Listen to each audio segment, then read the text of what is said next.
Welcome to the Real World. My name is Cameron. Thank you so much for joining us on this episode 84 of the Real World podcast. We're talking all about Dune Part 2 and the best sci-fi sequels. Thank you for joining us here on the Real World. If this is your first time, make sure you hit the like button, hit subscribe, hit the bell so you get notified of all our videos. We're huge movie fanatics here, so if you are too, you're in the right place. Make sure you hit that subscribe button. Thanks for sharing the video also on social media. Check us out on Twitter, Facebook, and Instagram. Those links are on the description below. We're also on Letterboxd, so you can check us out there. Today on the Real World Podcast, we're talking Dune, we're talking sci-fi sequels. But first, let's kick things off as we usually do with some movie news. Superman Legacy reveals the symbol and the new title, as well as Perry White's casting. Actor Wendell Pierce has been cast as Daily Planet editor-in-chief Perry White in the next film featuring the Man of Steel. James Gunn, director and writer, showed off the new Superman symbol, the emblem, which is on the suit. It's covered in snow, which is interesting. I'm guessing Fortress of Solitude is probably where they're shooting.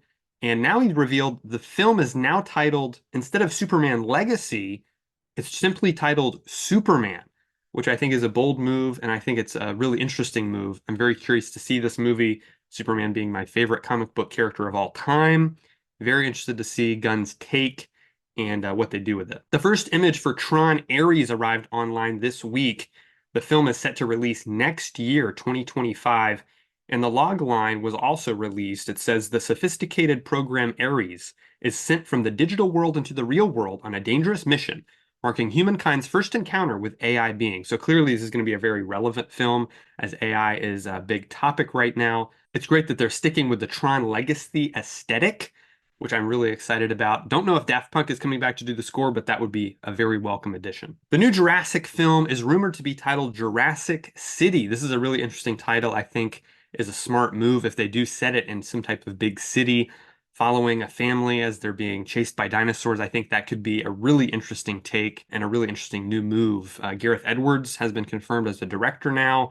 So really looking forward to this next film in the Jurassic series. Sony is supposedly developing a Spider-Man animated villain-centric film. Is this supposed to be the Sinister Six? I'm not really sure. Seems like they're building to something. We don't exactly know what that is. I think it's going to be some type of live-action animated hybrid Spider-Verse grand finale, something like Avengers Endgame. You know, imagine Tobey Maguire and Andrew Garfield and Tom Holland and Miles Morales being in it and the whole thing. I think that could be really interesting. Emily Blunt has been cast in The Rock's next film, The Smashing Machine, which is based on the MMA fighter Mark Kerr. She will be playing his wife in the film. This is the first time they're reteaming since they did Jungle Cruise together. Paramount sets 3 release dates for new movies, including the Naked Gun reboot starring Liam Neeson in the role that made Leslie Nielsen so famous. That's set for July 18th, 2025. In this household, we're very excited about Paw Patrol 3, which is set for July 31st, 2026. And Teenage Mutant Ninja Turtles Mutant Mayhem is getting a sequel set to release on October 9th, 2026. New trailers this week include Horizon, an American saga. Kevin Costner directs and stars in this 2-part Western epic. This is by far my most anticipated film of the year. Ishana Shyamalan's first film, The Watchers, also dropped its first trailer starring Dakota Fanning. This looks like a very fascinating thriller, much in the same vein as her father's previous work. All right, folks, it is time for our main topic. That's it for movie news. So we're jumping into Dune. Right now, we're going to talk all things Dune related. Joining me on this episode is Josh. How you doing, man? Doing well. How are you doing?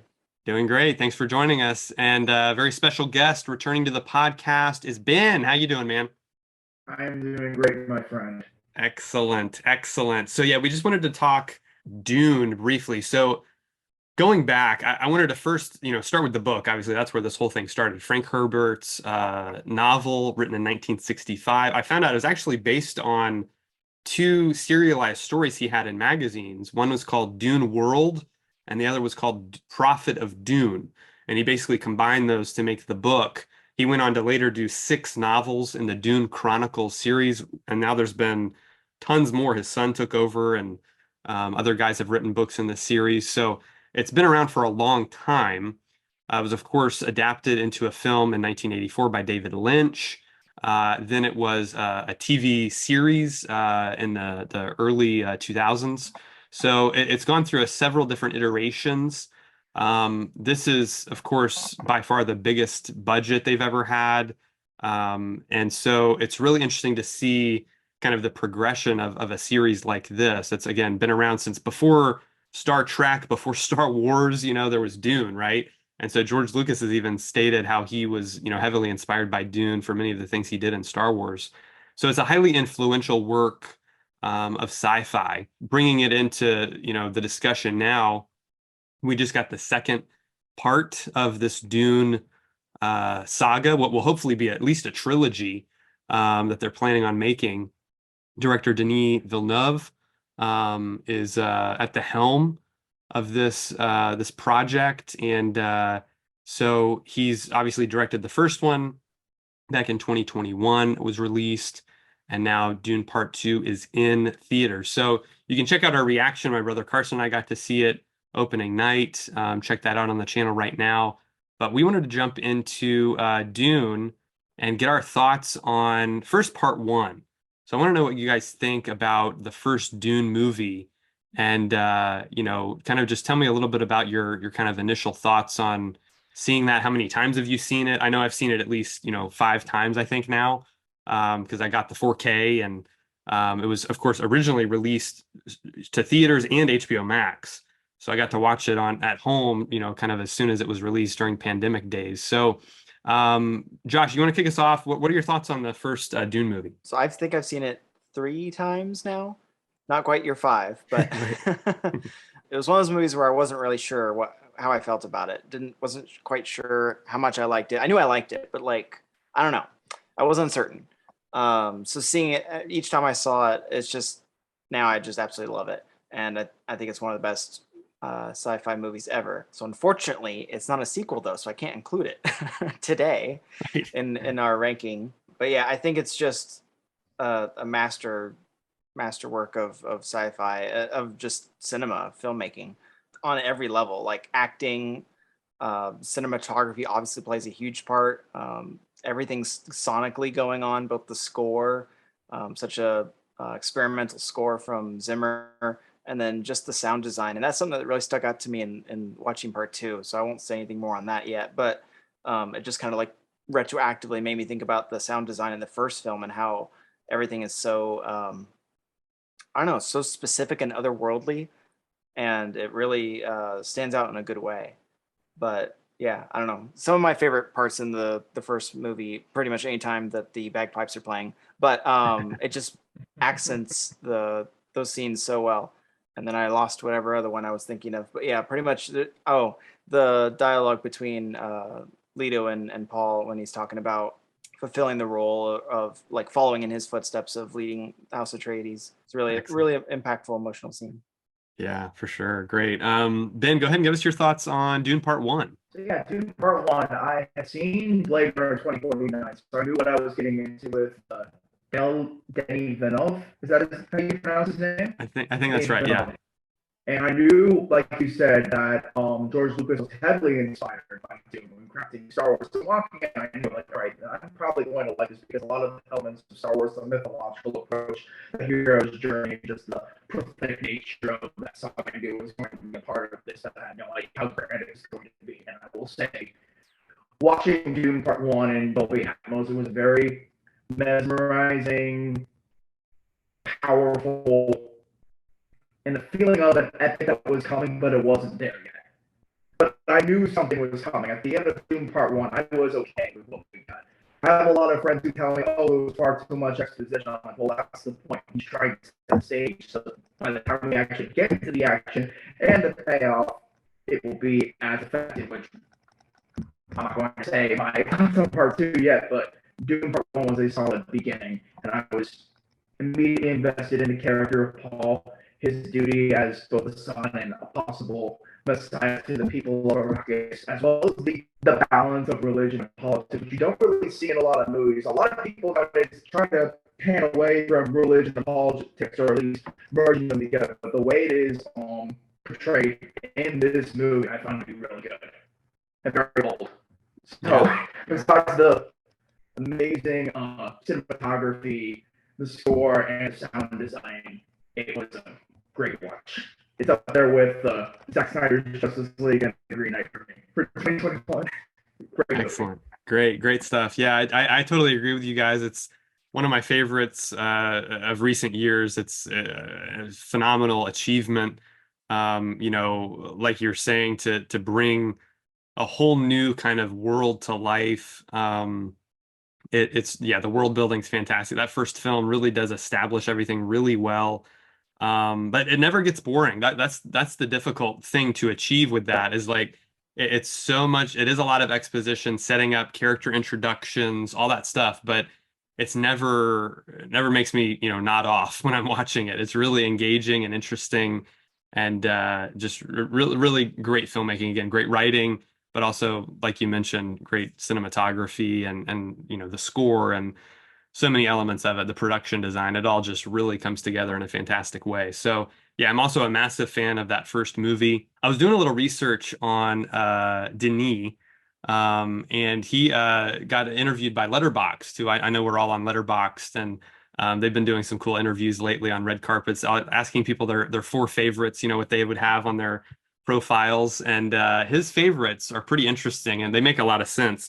One of them is 2001: A Space Odyssey, which I think definitely, tracks with, you look at his work and that makes a lot of sense.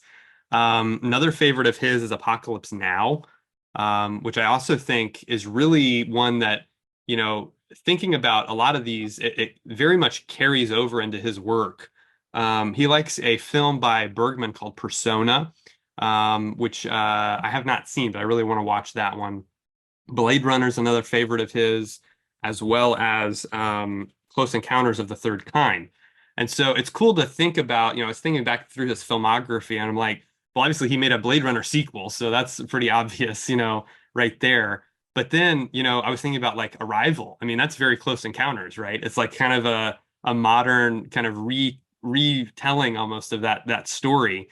And then of course, for me, I feel like 2001 and Apocalypse Now, I see both of those films in Dune. Like I really do. Like the big epic war story, the huge sci-fi epic, all that stuff, all that kind of storytelling and imagery is there. So very very interesting filmmaker. Very curious to see, of course, what he does next. Let's talk Dune 2 now. We got to get into Dune Part 2. Spoiler free. So this will all be without spoilers, this section here. You've, of course, got the cast returning, this huge ensemble cast: Timothy Chalamet, Zendaya, Austin Butler, Florence Pugh, Rebecca Ferguson, Josh Brolin returns, Javier Bardem is back, Stellan Skarsgård. We've got Christopher Walken in this one. So it's just a huge ensemble cast of, A-list talent. And the sequel, obviously, it's continuing the story. It's expanding upon the story. It's in some ways concluding the story. But like I said, they're planning on turning Dune Messiah, which is the second book, into a film as well. So um, I have a feeling we're going to get that because it's doing very well at the box office right now and critically. So I have no doubt we'll get a third movie. But it is kind of a complete film. I mean, it feels like a complete arc for Paul and for Chani and for a lot of the characters. So I want to get Josh, your thoughts again, spoiler free on Dune Part 2. What do you think? I don't quite know yet. I literally just got back from the theater watching it, so I'm Okay. still trying to process it.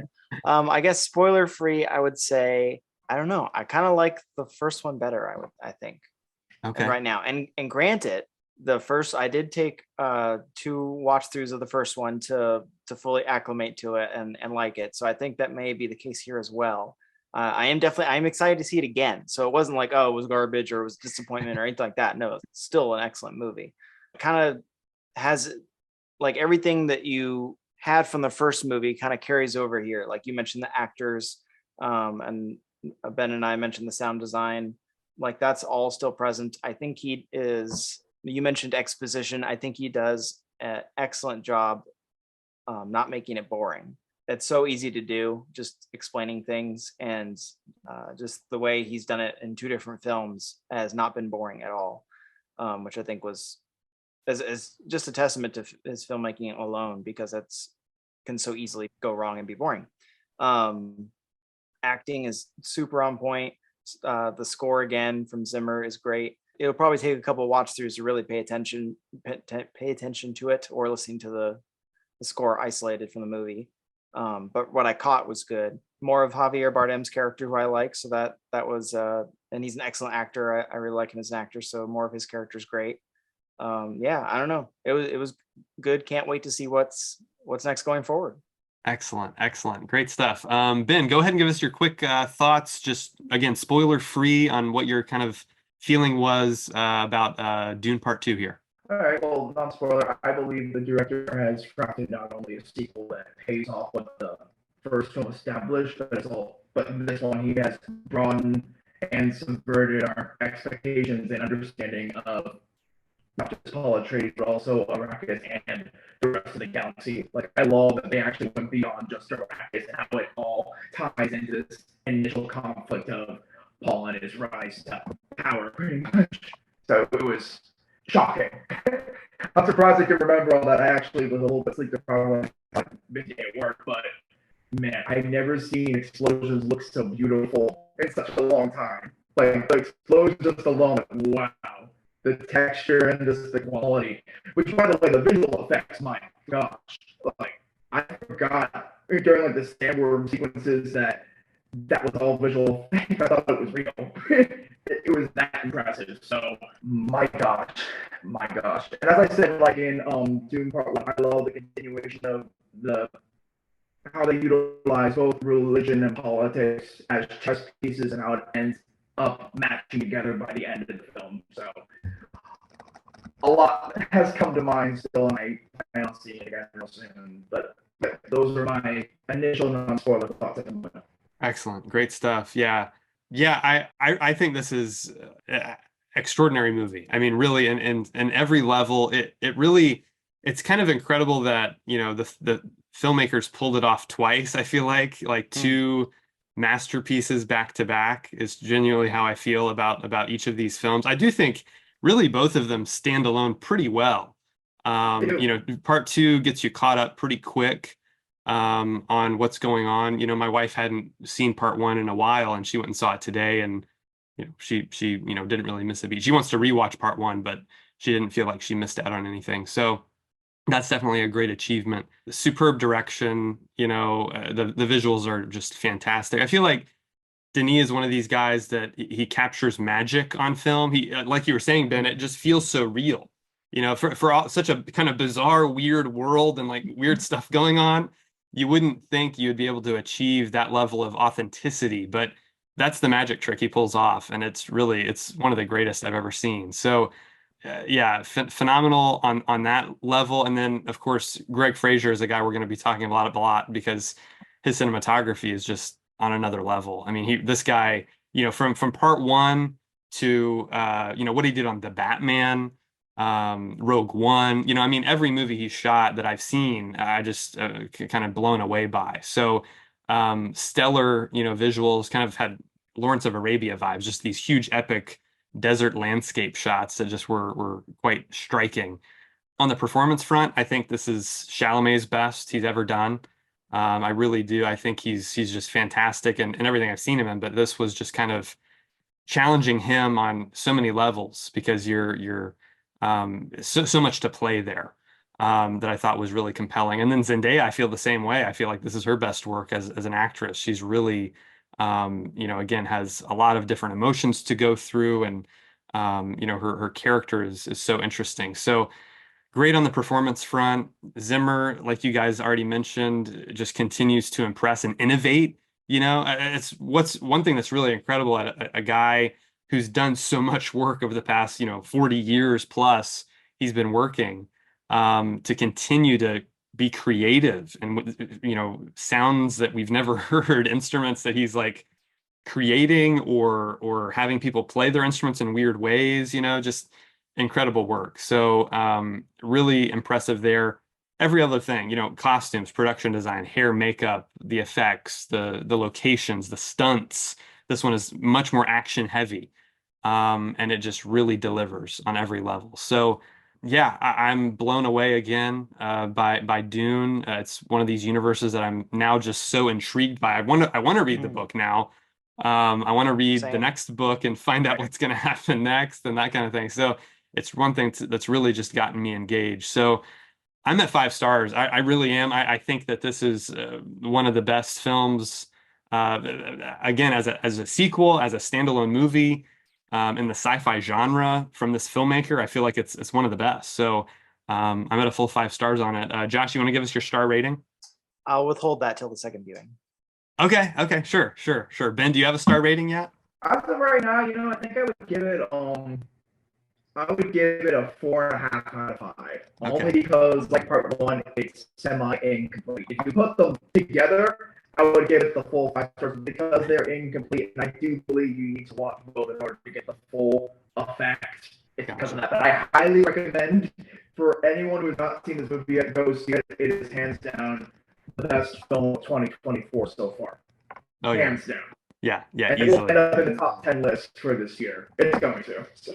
Yeah, I wouldn't be I'm not taking surprised it if it. off. There's no way I'm going to take it off. So. So let's move on to spoilers. There's a lot to talk about here. So here's your spoiler alert. Let's jump in to the nitty-gritty of Dune Part 2. So many interesting developments, as was already mentioned, shocking moments, really incredible stuff that I just did not see coming at all. So first of all, Ben's already brought this up, but I just really like all of the religious allegory, the political commentary that's going on here. It's very interesting. I was doing a little research on Frank Herbert. He was not a believer. He was, an evolutionist. He was a very much a guy who kind of studied sociology and anthropology and that kind of stuff. That And makes he sense. kind of studied world religions and put them all together in this really interesting way. And so the film definitely, I think it could be looked at as anti-religion, but I Yeah. think there's another way to read it that's actually more of a cautionary tale against cults and against false prophets. I really think that's what he's actually getting at the heart of it.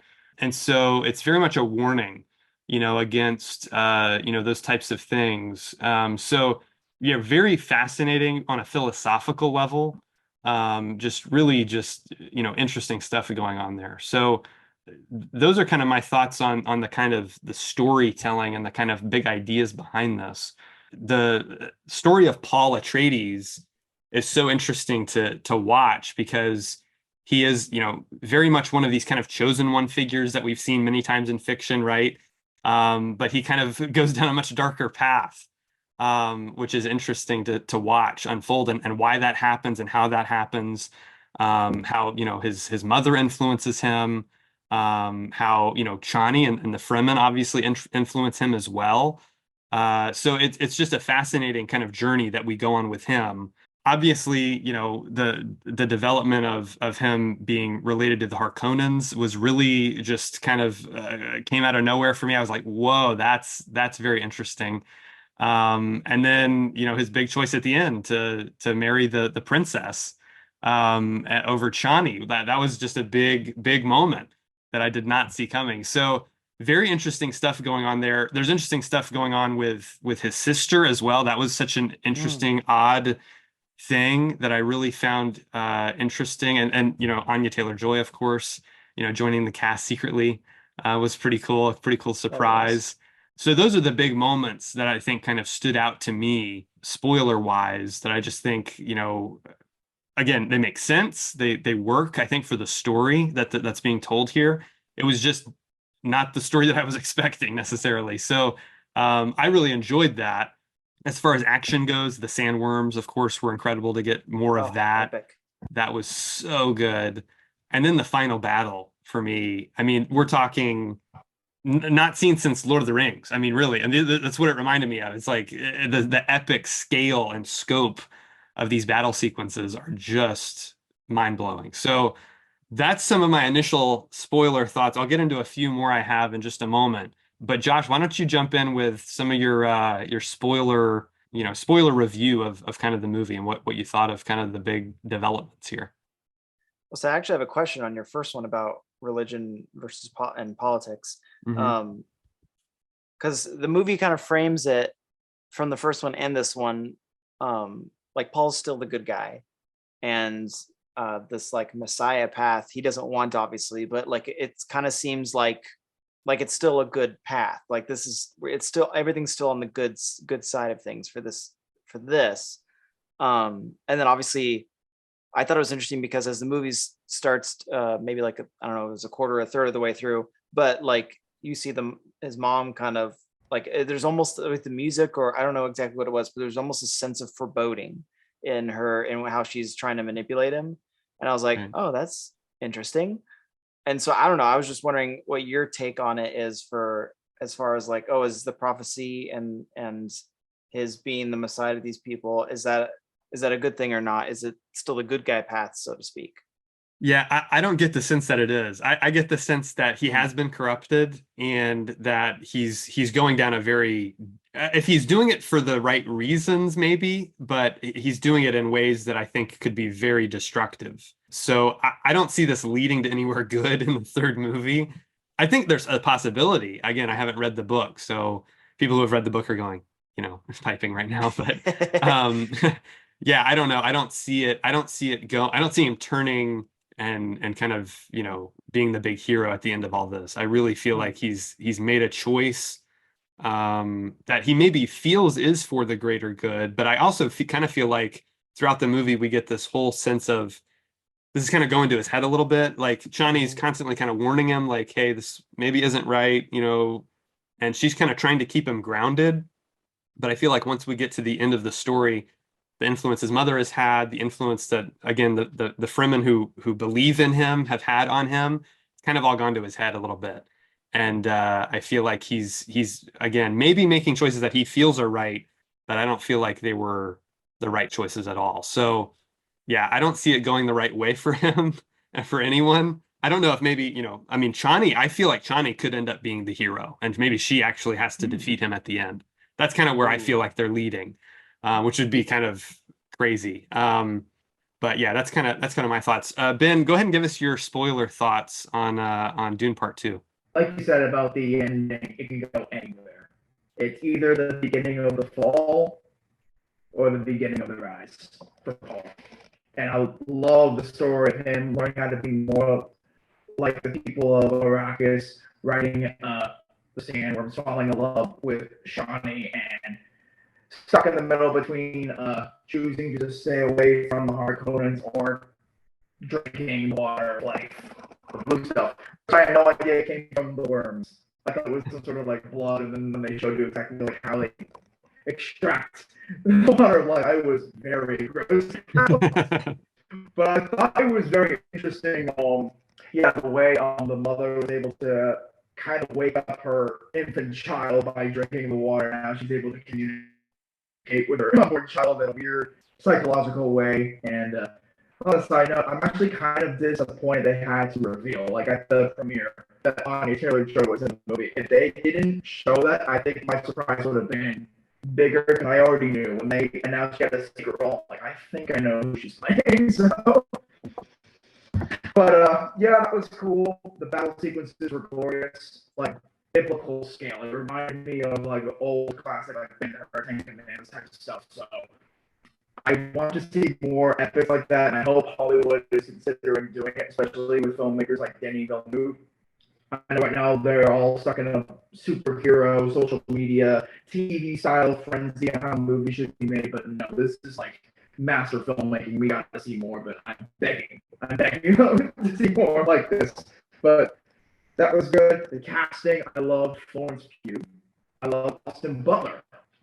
Even though he's struggling with that Elvis accent still. I can still hear Elvis. Ever since he's done the Elvis movie for Baz Luhrmann, every other role I've seen him play, I still hear Elvis. So I know he's still working on that. But he was great. Love the fight scene. Leah Sado, I believe that's her name. She's been in most of what I've seen her in was Spectre, No Time to Die. French Dispatch, and I believe she was in the Grand Budapest Hotel. I'm not mistaken. It was one of her earlier films. She wasn't known by then, but I liked her role, even though it was very, very small. Christopher Walken. I'm surprised none of you guys talked about Christopher Walken yet. I thought he was the perfect choice to play the Emperor. And the fact he didn't act like he was this evil villain, he actually was like saying to side, contemplating on the choices that he made. It just shows, how that much power comes with a cost. It comes with a deep cost, and he knows that the choices that he made, he thought he could wipe out two parties at once, and it didn't happen. Yeah, I can't imagine the kind of terror he must be feeling, especially by the end where he has to yield his power to Paul. And then Paul's like, you know what, I will take your daughter's hand in marriage. My God, I had no idea that was going to happen, but I understand why. I think either he actually has lost his mind, or he's thinking, like, I've seen all these dreams where the person that I really love, Johnny, is either going to die or is going to kill me, and I do not want that to happen. So, who knows?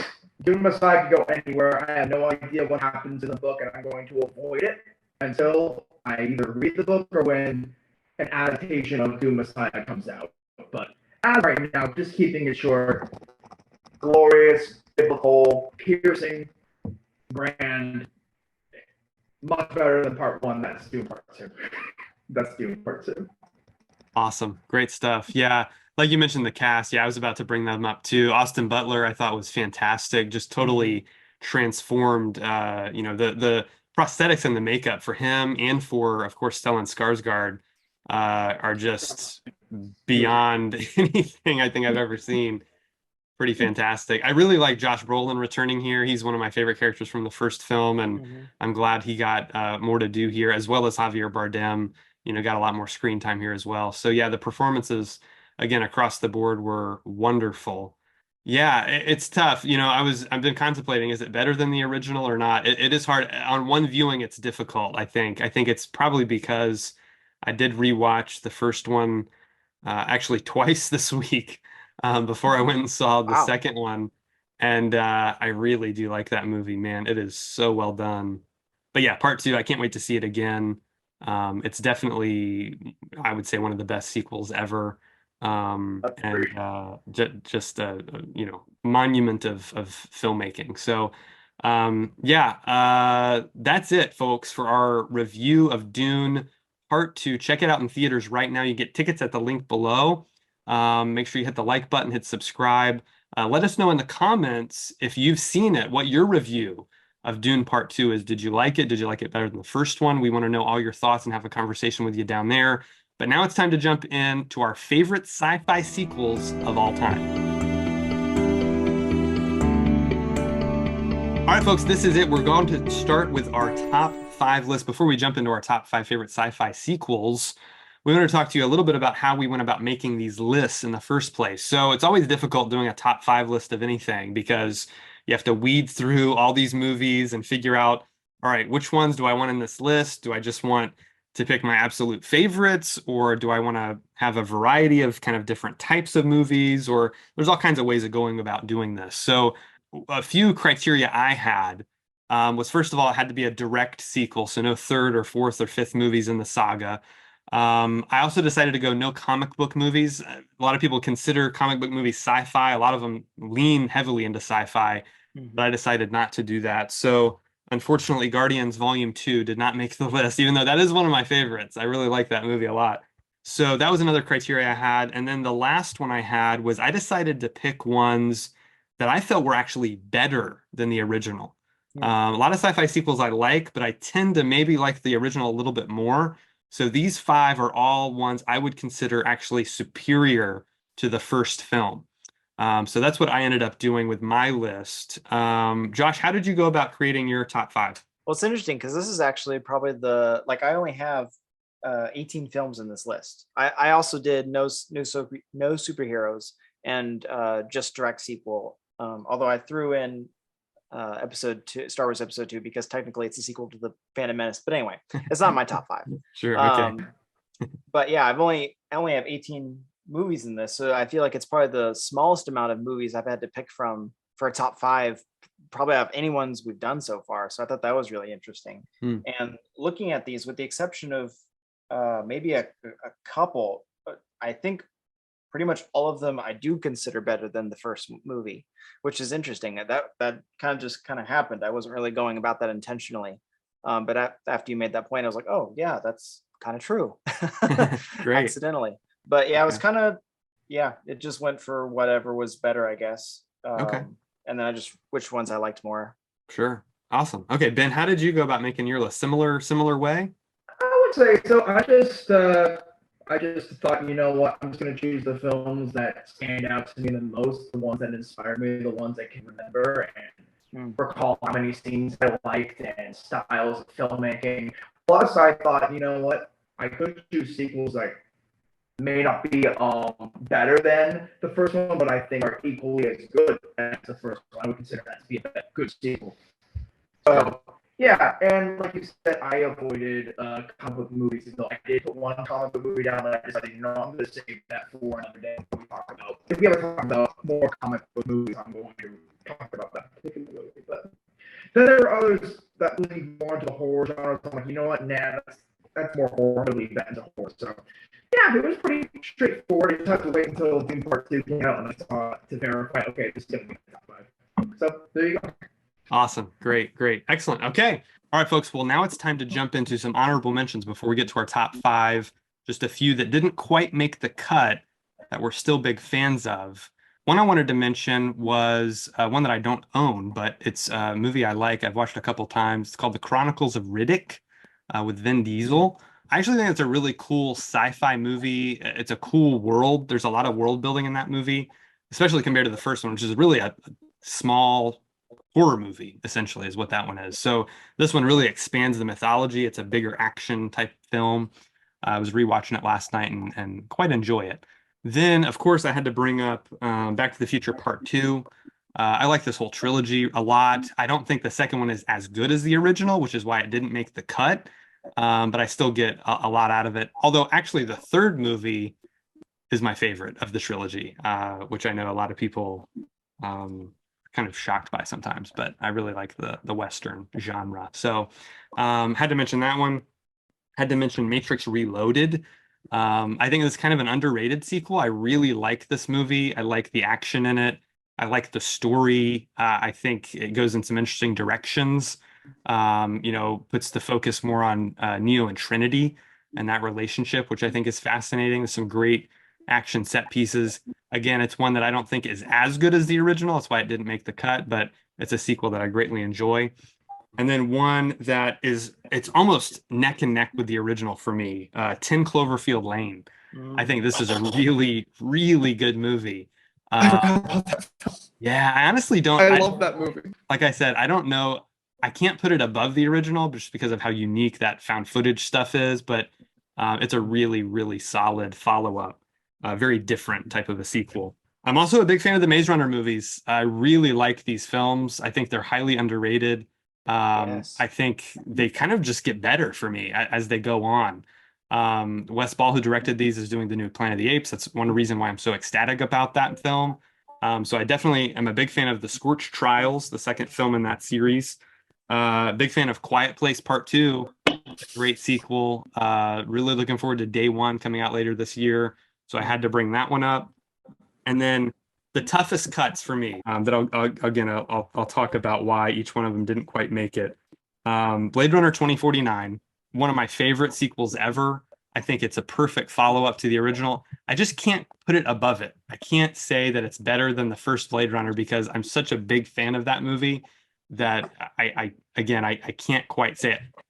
Roger Deakins cinematography, this is probably his best work he's ever done. I mean, I think this is what he won the Oscar for, I believe. So Oh. just fantastic work all the way around. And then the other ones are, this one was so close to making my top five, Tron Legacy. I'm a massive fan of that film. Daft Punk score, Kaczynski's whole style and the whole thing. It's just fantastic. A great, great sequel. Definitely better than the original, in my opinion. And then Aliens. Man, this is such a good movie. I've watched this Wow. so many times. I think Aliens is great. Again, I don't think it's better than the original. I really like Ridley Scott's original Alien Okay. horror film better than Aliens. Although this is it's a different genre. They took it in the action genre, so it's a different feel and different vibes. So big fan of that one. And then my last one, which may shock some, but it is The Empire Strikes Back. That did not make my list. Whoa. I actually don't Wow. know if it's Oh, my better heart. than A New Hope. I really don't think it is. I don't. It's close. It's close. There, in ways, it's Wow. better, but I'm Hmm. thinking other ways it's not. So I can't Hmm. put it on the list. It didn't make Hmm. the top 5 sequels of all time. So there you go. But I have a feeling it's going to be on someone else's list. So we'll keep going. Josh, go ahead and give me your honorable mentions here. Yeah, so I had some of the same ones you did. Tron Legacy, Hmm. Quiet Place Part 2, Scorch Trials, Aliens, which I was surprised Aliens was in yours. I was surprised by a couple of those at the end there. Yeah. I had Aliens. I had initially in the top 5, that one, Mhm. and Terminator 2. I put those both in honorable mentions just because I haven't seen them. I've only seen them once, and I haven't seen them Okay. recent enough to really talk about them. Right. So I'm sure that'll change upon viewing. Actually, I think a lot of these will probably. I don't know.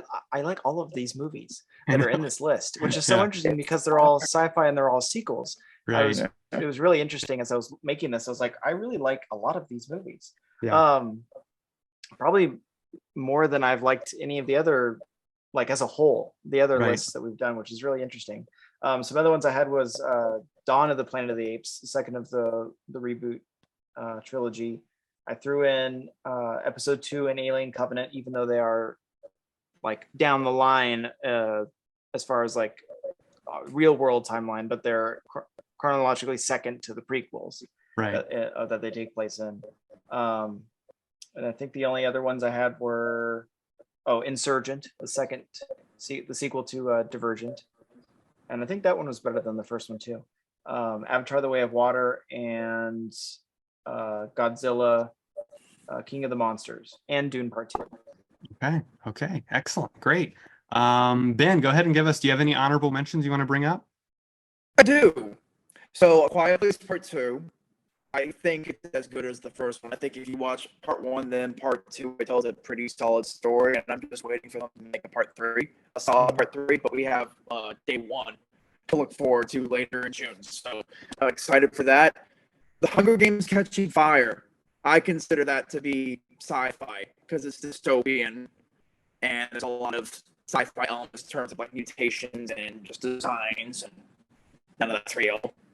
Slightly scientific, but not real. But Hunger Games Catching Fire, Avatar: The Way of Water. I still think it's a good movie. Like, I love the visuals and Dolby Atmos 3D. It was stunning. But I wouldn't say it's better than the first one because the first one started it all. I know a lot of people give this movie bad flack, but I still enjoy it to a certain degree. The Lost World, Jurassic Park. I still have fun watching. Just as an action film, and I like Pete Postlethwaite. Nobody talks about his performance, but I could tell he was having the time of his life playing Roland. Best part of the entire monologue where he says, "All I want to do is hunt a Tyrannosaurus, a male, a buck only." That's good. My comic book one was going to be X-Men: Days of Future Past.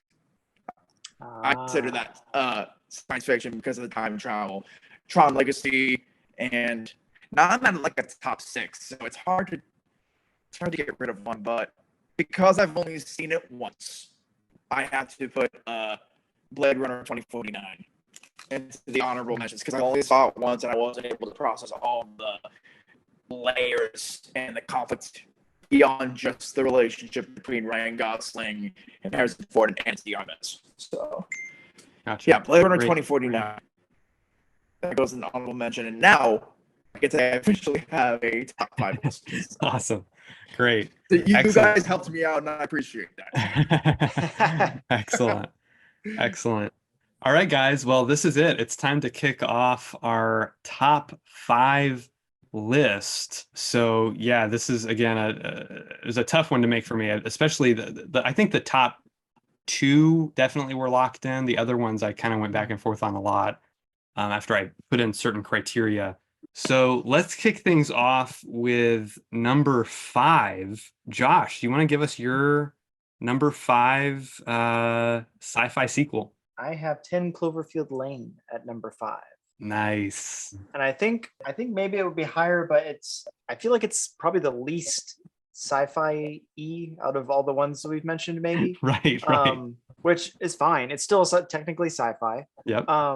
But yeah, I don't know. So maybe that's why. But it's also a more, I don't know, inward focused. Isn't it's a smaller film? That would be a good way to describe it. It's a more closed in film than the other ones, which is Right. nothing wrong with that. But I Sure. feel like, I don't know, sci-fi sometimes, you think so expansively, and so I don't know. I just Mm, have it at 5. But excellent movie. I don't remember what episode it is, but I know I've talked about it at length about this one before. right. Um, but just some highlights is the stellar performance, the way that tension is built, the way the mystery of what's going on is slowly revealed, and you're trying to figure out who to believe, and you're kind of in the main character's shoes, um, Mary Elizabeth Winstead's shoes, her character Michelle, and so just as just all that unfolds is I don't know, you're just kind of along for the ride, which is interesting because it's like so much, like I said before, it's such a small film as far as like it's all kind of in pretty much all in one location, but they're able to like it's not boring at all. It's not like where it could be, but they're able to keep the tension in the story, and everything is really really interesting. So it keeps you on your toes, and yeah, John Goodman's performance is probably the best one I've ever seen of Yeah. him. Yeah. He's fantastic in that. That It's is a up great there. movie.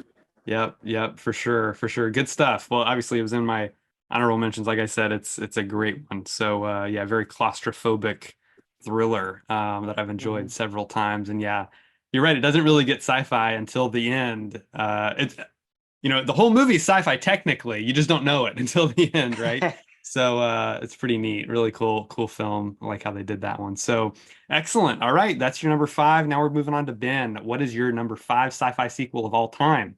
Well, replacing Blade Runner 2049, which was originally my number 5 choice, I decided to go with Dawn of the Planet of the Apes, Mm. 2014 by Matt Reeves.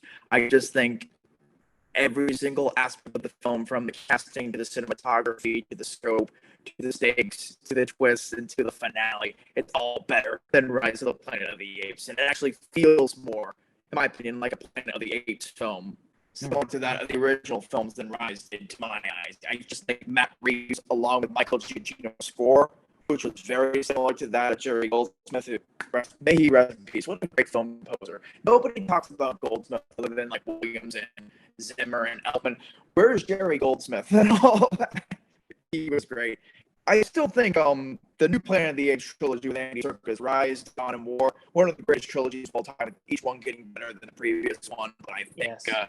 along with Andy Serkis' evolving performance as Caesar, it was the point where Dawn takes place. I just found it to be very thought provoking and effective. That's why I consider it to be a great sci-fi sequel. That makes any sense. So. Excellent. Excellent selection. Yeah, definitely a great film, a great sequel to a great trilogy. So great. On to my number 5. I have one that's already been mentioned. It is Avatar: The Way of Water. Oh. Okay. That ended up making my number 5. This slot was close. Like I said, Aliens and this, and again, it came down to which one do I think is better than the original. And I really do Mm. believe Way of Water took everything that was great that was set up in that first film and just expanded upon it. And it Mm. really, to me, got me to care a lot more about the characters. The first one, again, it's a great setup. It's, I like Sam Worthington's performance. Zoe Saldana's great in it. But this one, having them as a couple established at the beginning of the movie and then establishing their family, right? I mean, that is what really connected me to this movie in a big way.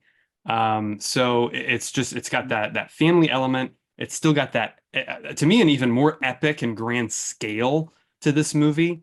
Much more emotionally hard hitting. Again, expanding on this whole how the world of Pandora works, and all these, different areas we get to travel to now that I found was really fascinating. So it took us really on a journey. I mean, it's an epic film, 3 hours and 12 minutes long. The performances again are great.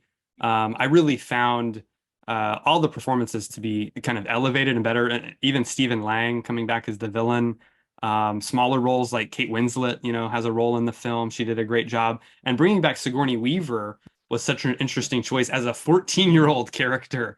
And I felt like she just did such a great job. I couldn't tell it was Sigourney, who's obviously much later in her life at this point. So I found all the performances to just be stellar. The score is great. The whole look of the movie, obviously the effects gets talked about a lot, but for me, really what goes beyond that is the storytelling. And I really think James Cameron is one of these guys that merges technology with storytelling so well. He really is a great storyteller first, and then he utilizes the technology to enhance the story and to tell the story. So yeah, it's just a fantastic movie. I've enjoyed several times. It's on Disney Plus, which is why sadly I don't own this one.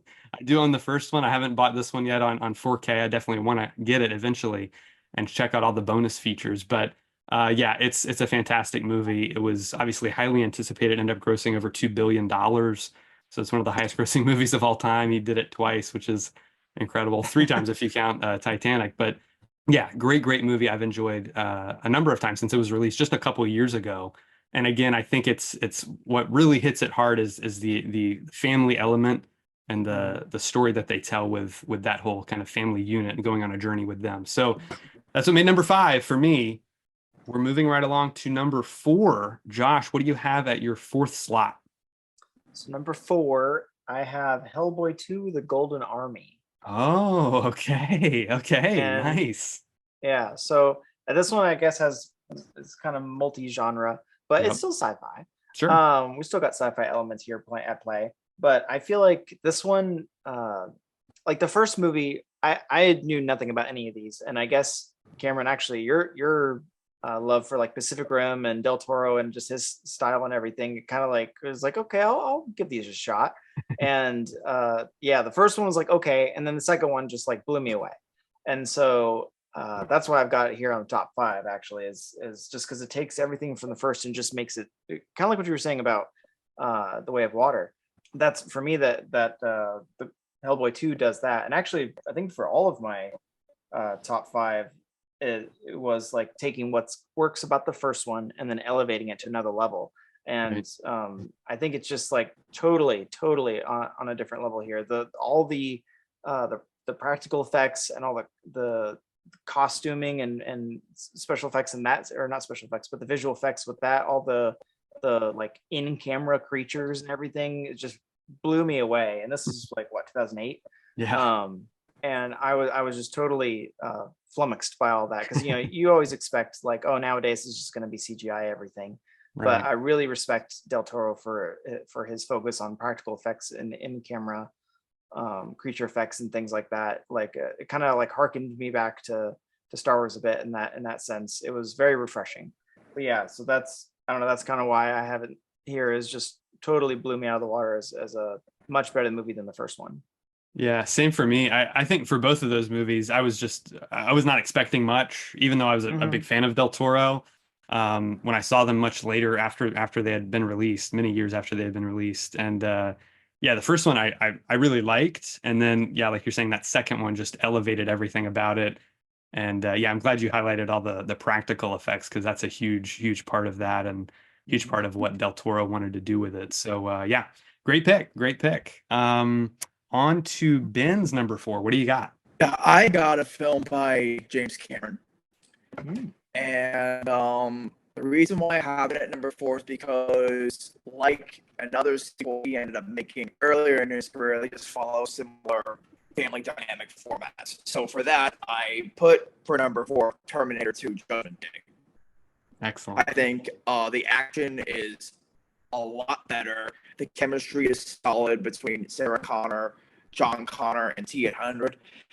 I kept hearing some people thought that young John Connor was annoying. I never got that. At least not to the same point of Jacob Lloyd's Anakin Skywalker from episode 1. Even though I didn't think he was annoying. I thought he was just doing what George told him to do, and he aced it. So, yeah, great chemistry. I love the visual effects. It was a combination of both computer and practical effects. The practical effects in particular were shown during like the nightmare traumatic sequence of Judgment Day, which I think is one of the most traumatic things I've ever seen in a movie. And it makes me think about our relationship to AI and what that could possibly lead to further down the line. But the memorable quotes, "Hasta la vista, baby," the music, and although it is very similar to the first one in terms of how it all wraps up, I still think emotionally that's what makes it so powerful. They actually gave the Tin Man a heart. That's the best way for me to describe Terminator Judgment Day. So for that, it was a perfect conclusion to the duology, and none of the rest of the sequels are canon in my eyes. So just the first Terminator and Judgment Day. You don't need to watch anything else. Not even Dark Fate. Like, no, I do not consider that canon. Yeah. Yeah, I'm not a fan of the further sequels. Although I think Salvation has a cool, like, it's almost like a prequel or a spin-off almost. That's why I kind of enjoyed that, and like that whole idea of just doing it all post Judgment Day. But yeah, I agree. The first two movies are perfect. They didn't need any more. So excellent choice. My number four is one that's already been mentioned. It is Dawn of the Planet of the Apes.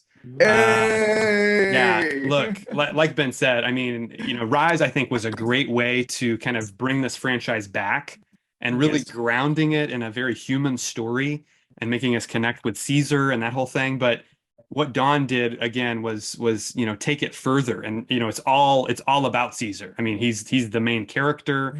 Andy Serkis is just phenomenal as this character, bringing him to life. You know, the kind of research he did on how, you know, chimpanzees walk, and like, I mean, everything. It's just the physicality of it, the emotional element of it. All of it works brilliantly.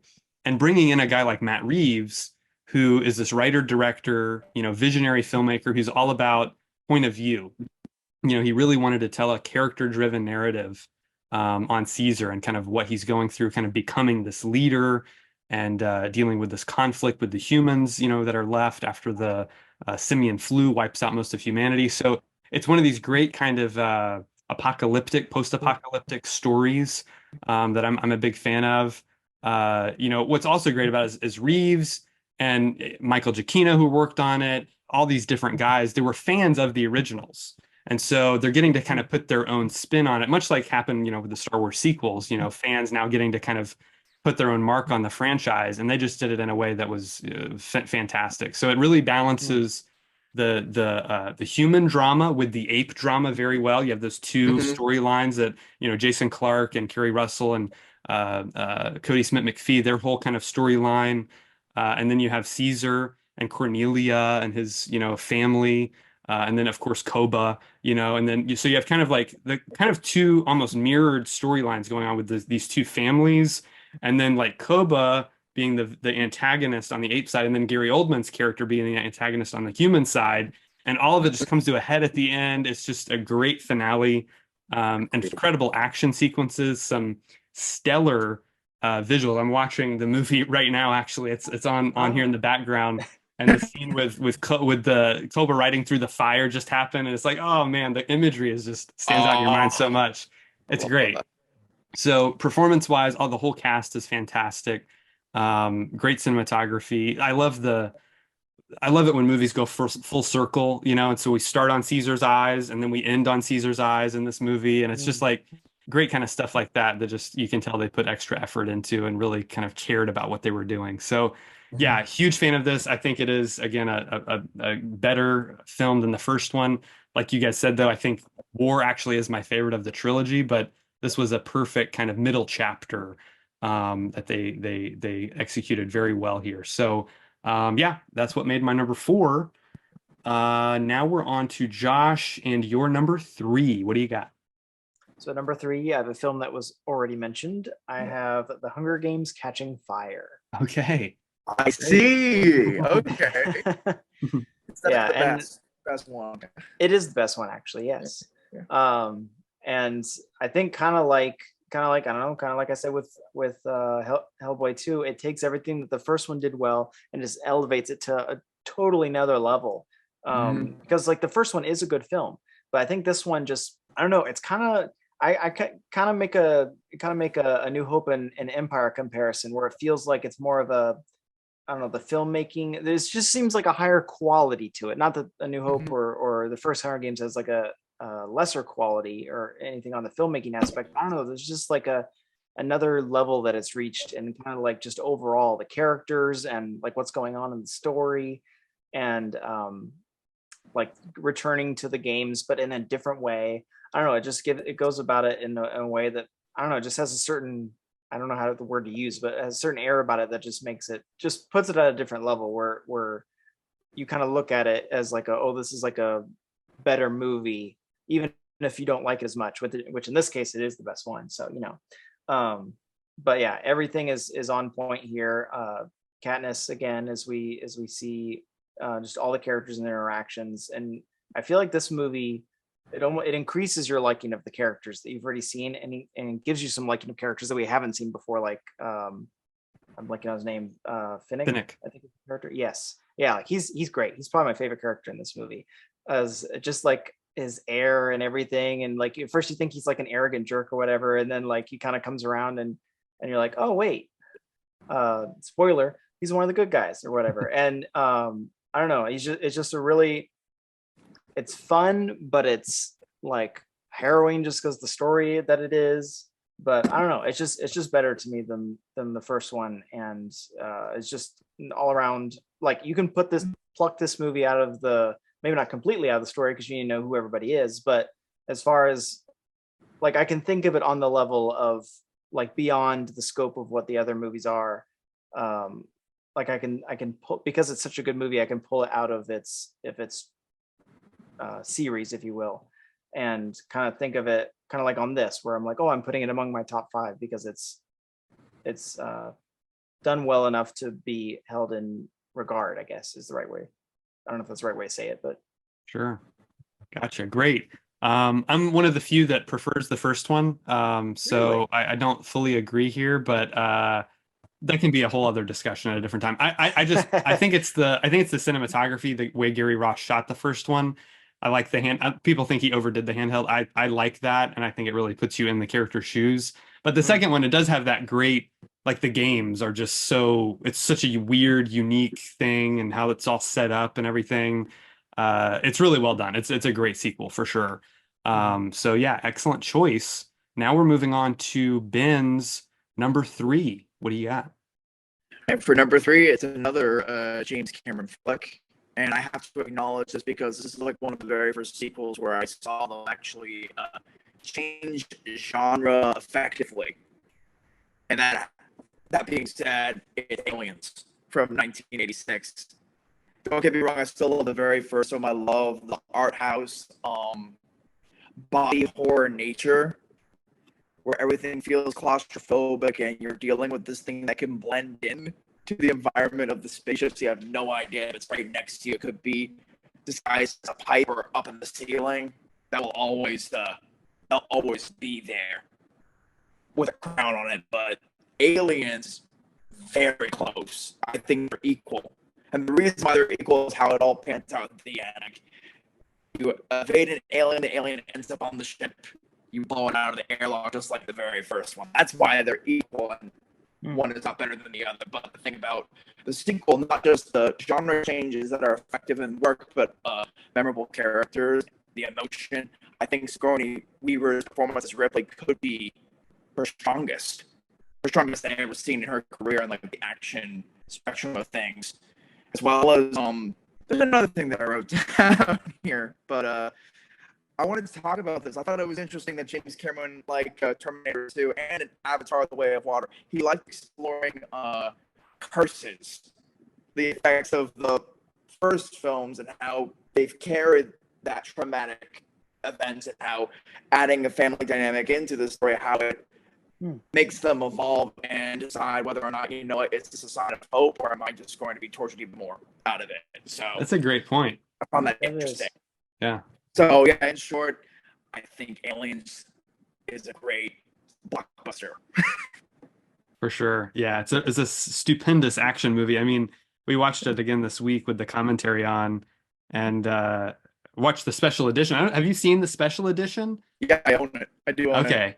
Yeah, I I really like like it. it. I don't know if I like it better than the theatrical cut or not, but it Okay. definitely adds some interesting elements to the film. So, yeah, it's a great movie. It's very entertaining, super fun. So, now we're on to my number three, which is from one of the most popular long-running sci-fi franchises of all time. It is Star Trek II: The Wrath of Khan. Ah, That is what I ended up putting at number three. I find this to be a riveting sequel. I mean, I'm a huge fan of the original series. And this is technically a sequel to an episode called Space Seed, which aired February 16th, 1967. The film didn't come out until 1982. So talk about a long-awaited sequel. wow. It's pretty amazing. But they did bring back Ricardo Montalban as the titular villain. And he's just so charismatic. He's one of my favorite movie villains. He's bent on, this personal vendetta of revenge against the crew of the Enterprise, and he just does a great job in that role. I really, really find his performance very compelling. I think this is the best work by both William Shatner and Leonard Nimoy in the roles of Kirk and Spock. They're just fantastic in this movie. It's kind of cool because you get to see them progress from that original series into the films. And they're kind of, they're the highest ranking, Starfleet officers, but they're getting older. They're kind of feeling like they're not needed or wanted anymore. Hmm. It's the film deals a lot with the past catching up to you, because of what they did in that episode to Khan and his people. It all catches up to them. So it's a really kind of intense, hard-hitting film, much different from Star Trek: The Motion Picture, which is kind of just a drawn out episode of the series, kind of where it's very contemplative and big ideas. And, there's a 10-minute sequence that's just showing off the Enterprise, So it's a very different type of movie. Nicholas Meyer was brought in to write and direct this one, and he just brought a lot of energy to it. And just did a great job, directing the film, directing the actors, directing the action sequences. It's a much more intense, a much darker film. It has this, overarching sense of danger to the whole thing.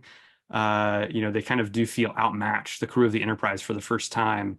So it's really, really well done. I just think it's a perfect sequel, checks all the boxes. It still feels Star Trek though.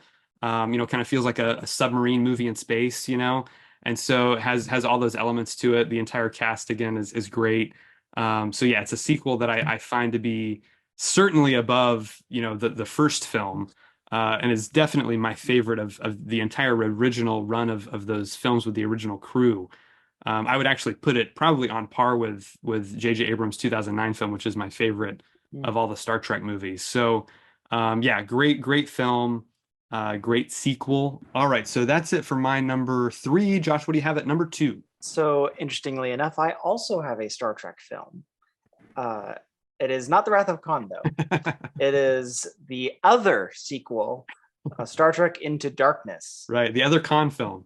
Yes, the other Khan film. And for me, this one is just Benedict Cumberbatch here just nails it and gives probably one of the best performances I've seen of him. It's such a layered character because you have this like this calculating, totally mentally superior, like I'm gonna beat you all kind of character. But then like in the beginning, he's just kind of like you don't really know what to think of his character. And then obviously that probably the scene that stands out to me the most in this film is the conversation between him and Kirk and Spock, where he has that moment of like my crew is my family. What would you not do for yours? And it just like gives that level of humanity to his character. And then it's kind of like, well, yeah, that's that's what Kirk's all about, is his crew and what he would not do for them. And so it's a huge theme that runs through at least through the Kelvin timeline, if not all of the films and series. So yeah, this one, and it's really hard to pick between this one and the 2009 about which one's my favorite. I think technically the 2009 would still win, just because it just totally came out of nowhere as far as like the energy and dynamics of the film, and Chris Hemsworth's character and the whole emotional thing and the opening of the film. Like my goodness. So I think that's probably my one exception in my top five about the second sequel being better. but I think this one's like right up there, kind of like Ben, what you were saying with Alien and Aliens. I think this one's like right up there with the 2009 Star Trek. I don't know, just takes everything about the first one, and then Benedict Cumberbatch's character just brings it home. Excellent. Great stuff. Yeah, we definitely need to do a Star Trek podcast one day. We haven't done that yet.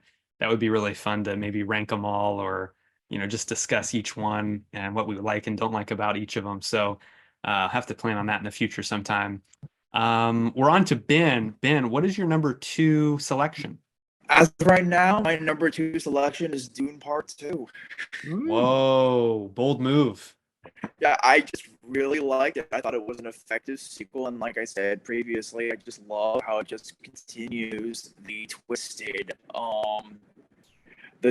war on religion, politics, and how it can be used for drastic proportions. Great cast, excellent visuals, cinematography is stunning, great direction by Denis Villeneuve, and great music by Hans Zimmer. I just think it's going to be up there with The Dark Knight and Empire Strikes Back. It's one of the best sequels. I could agree with that. It highly recommend for any sci-fi fan. Heck, anyone who likes big biblical scale franchises. Yeah, this is the film. Like, if you want to get into Dune, watch it for the sake of Dune Part 2. And that includes the original David Lynch Dune film. Like, watch David Lynch's Dune, watch Dune Part 1, watch Dune Part 2. It's great. Excellent. Love it. So. Great choice. Great choice. All right. On to my number 2. My number 2 is a film from 1981.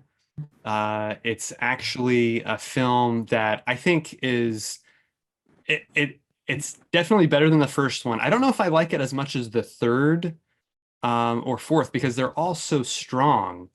They're all really well made. They're all just riveting action movies. I mean, action movies that are, I feel like, top of the action movie genre.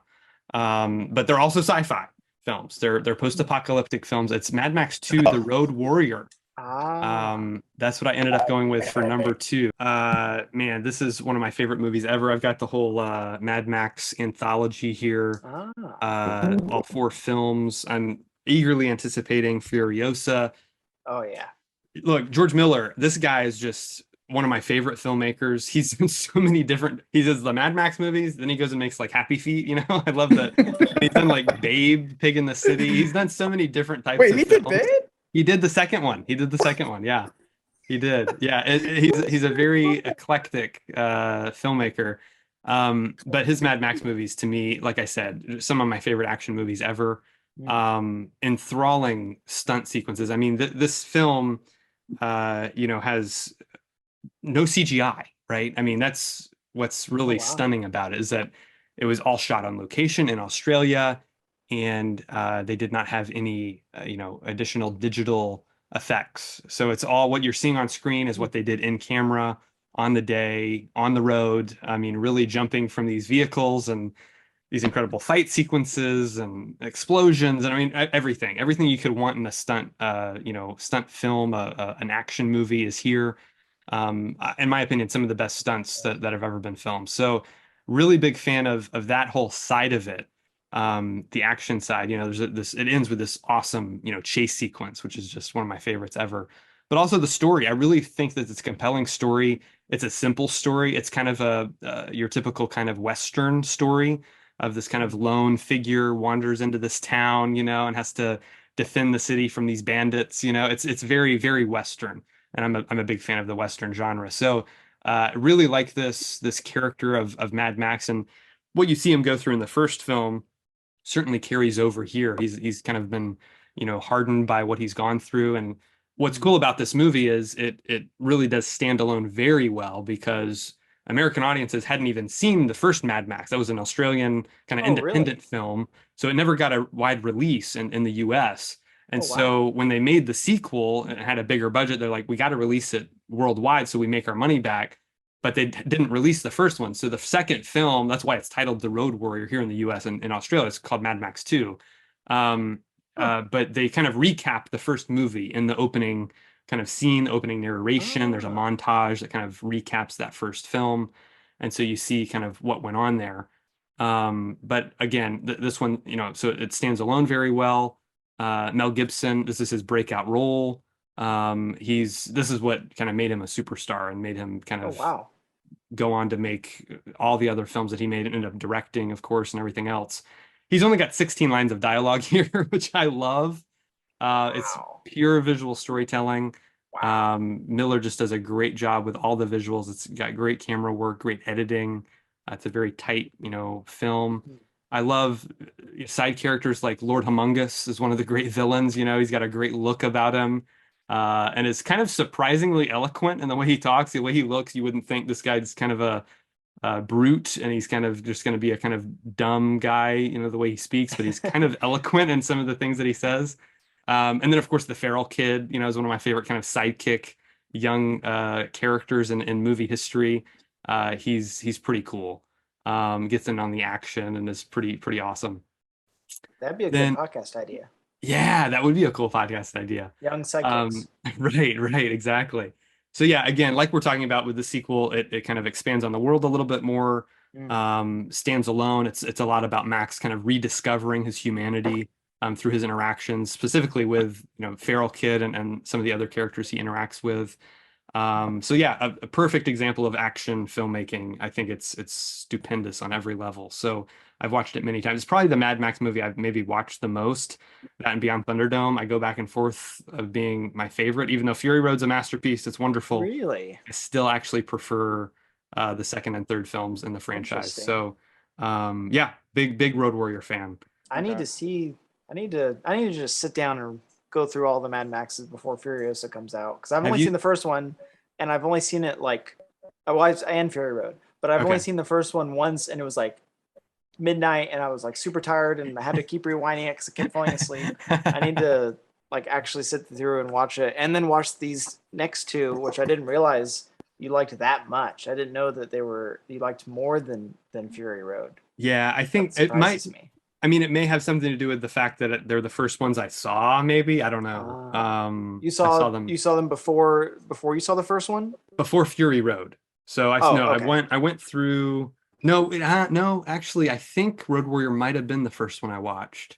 Oh. I'm having a hard time remembering which one I watched first. I want to say I went through all three in order, but I may have seen Road Warrior originally. I don't know.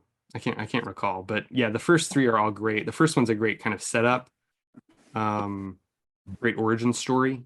But Mhm. yeah, the second and third films just elevate everything. The action and the cast is obviously much bigger. They have bigger budgets and all that. The third one, a lot of people don't like the third one. A lot of people don't enjoy Beyond Thunderdome, but I think it's great. That's it for my number two, The Road Warrior. Now we're on to Josh and your number one. What do you have?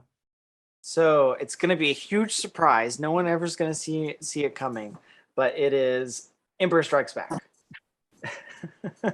Yeah, So, huge shock. Huge shock. Everyone huge shock. gasps. It's a Star Wars movie as my number one. But yeah, this one, to be fair, and to kind of be fair to your discluding it earlier from your top five, Cameron, and to your point on that, I do like A New Hope better. Like that's my favorite.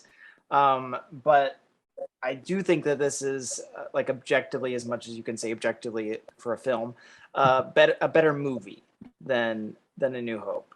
I think it's more kind of like Catching Fire. I think the word maybe that I was missing at that point was when I was talking about that one was refined, because I feel like that is true of this one and Catching Fire. It's a more refined film, just everything filmmaking wise. And Irving Kershner, is that his name? Yep. Yeah, Yes. he's the one directing here, and obviously he's much better with actors than George Lucas is. He But trained George everything- Lucas. Wasn't he his teacher at film He school? was. He was. Oh, Yeah. so it's his fault. Right. Or maybe Lucas just didn't pay attention in class. I don't know. Oh yeah, there you go. He just wasn't paying attention Right. during the actors session. But yeah, I don't know. There's everyone knows that this movie's just fantastic from every perspective, and the Luke, I am your father, and everything. Just a phenomenal piece of filmmaking, and just has that sensibility about it, where it's there's so much more. I don't know. I don't want to say a grander scale, but it just has that grandeur about it. Brevity isn't the right word. I don't know the right word, but that layer of depth that because it's expounding upon everything that the first one didn't quite have, but understandably so. Right, much bigger I budget. don't know. Yeah, that too. Sure, That that too. helps. Yeah, it's a great film. Look, I rewatched it this week just because I like it so much, and it it it is great. It's the screenplay. I think also, Lawrence Kasdan's writing, the That's back fair. and forth with Han and Leia, everything Yoda says. I mean, Everything. it's just great. It's a fantastic script, and the performances are all wonderful. I mean, the pairing. I love that, we get these kind of separate stories with Luke and Yoda, and then with Han and Leia, and then of course Vader, and so it's great. It's a wonderful sequel. Frank Oz's performance continues to amaze. I feel like that's every time I rewatch it, that's the thing that stands out more and more, is like, how did this guy do this? And Mark Hamill playing off of that, and the challenge of that whole thing. It's just wonderful. So yeah, I can't fault you for it. And because it doesn't feel like a Muppet. 100%. Yes. And it was Henson was involved, right? I mean, but yeah, that was a clear intention. They didn't want it to feel like a Muppet. Yeah, which no shade on the Muppets at all. Oh no, we love the Muppets. There is that, like, it's not real kind of sense to the. I don't remember the right words, but there's that sense when you're seeing Muppets or like Sesame Street or something like that, where it's not real, and there's that kind of feeling to it. But something about the way Frank Oz was able to just capture it. And like you said, with Hamill playing off of it, you just totally buy in that it's a real character, and you don't think, oh, it's a puppet. And maybe that's also to do with the character creation as well. He's not fuzzy. He doesn't have that puppet-esque look to him. He looks like a real character. Right, 100%. Yeah, a lot less suspension of disbelief goes into this film than something like the Muppets, where it's zany and it's funny, and it's supposed to be kind of like that. Yoda, one of the best characters ever. I think I've told this story before, but when I showed this film to my grandparents, who I don't know that they had ever seen it. They'd maybe seen it in theaters when it first came out. They thought Yoda was an actor in makeup. I mean, they thought it was a real person doing this performance. When I told them at the end, what do you think of Yoda? Wasn't that a cool, puppet character? And they're like, puppet? What are you talking about? I thought that was a real actor. So obviously they did their job pulling it off. So pretty neat. I still prefer puppet Yoda over CGI Yoda. 100%. Glad they went back to that for Last Jedi. That was a very wise decision. All right, Ben, we're on to your number one sci-fi sequel of all time. What do you got? Josh, I'm right behind you on this one. My number one is The Empire Strikes Back. It is my all-time favorite Star Wars movie.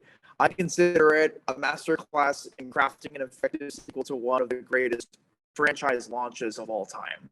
Yeah. Meticulous cinematography, production design. It has the most memorable theme, the Imperial March, outside of the opening fanfare.